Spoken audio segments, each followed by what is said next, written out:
প্রিয় বন্ধু, চরিত্রকে সুন্দর করার জন্য দুটি পয়েন্টের কথা বলেছিলাম। নাম্বার 1, যাদের ঘেউ ঘেউ করার অভ্যাস আছে, এই চাড়াল মার্কা মানুষের সাথে কম চলবেন। ভালো উত্তম ব্যবহারের যে মানুষগুলো আছে তাদের সাথে বেশি চলবেন।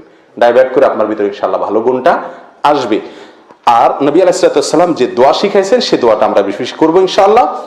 আর এই দোয়াটা বিভিন্ন হাদিসে বর্ণিত হয়েছে, সহিহ মুসলিমে বর্ণিত হয়েছে, তার ভাষাটা একটু ব্যতিক্রম। তিরমিজিতে এবং মুসনাদে আহমদে বর্ণিত হয়েছে, তার ভাষাটা একটু ব্যতিক্রম, কিন্তু মূল বিষয় একই। দোয়াটি হলো এই, আল্লাহুম্মা হদিনি লিআহসানিল আখলাক।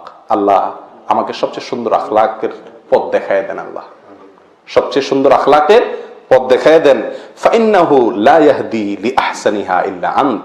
কারণ আপনি ছাড়া আর কেউ সুন্দর আখলাকের, সুন্দর আচরণের পথ দেখাতে পারবে না। এখানে পথ দেখানো বলতে একেবারে সুন্দর আচরণকারী বানিয়ে দেওয়া। হেদায়েতের দুটি অর্থ, একটা হলো ইরাআতুত তরিক, আর একটা ইসাইলুল মতলুব, ভিন্ন আলোচনা। এখানে সম্ভবত ইসাইলুল মতলুব উদ্দেশ্য, অর্থাৎ আমাকে ভালো চরিত্র বানিয়ে দেন আল্লাহ। ওয়াসরিফ আন্নি সাইয়্যাহা, আর মন্দ চরিত্র থেকে আমাকে আল্লাহ দূরে সরায় দেন। লা ইয়াসরিফু আন সাইয়্যাহা ইল্লা আনত। এই মন্দ চরিত্র থেকে কেউ বাঁচাতে পারে না, রক্ষা করতে পারে না আল্লাহ আপনি ছাড়া। সত্যি সত্যি উত্তম আচরণ আল্লাহর তৌফিক ছাড়া হয় না। অনেকেই চেষ্টা করেন কিন্তু পারেন না। মাথাটা যখন গরম হয়ে যায় তখন আর সব এলোমেলো হয়ে যায়, পরে আফসোস করে। ঠিক না ঠিক?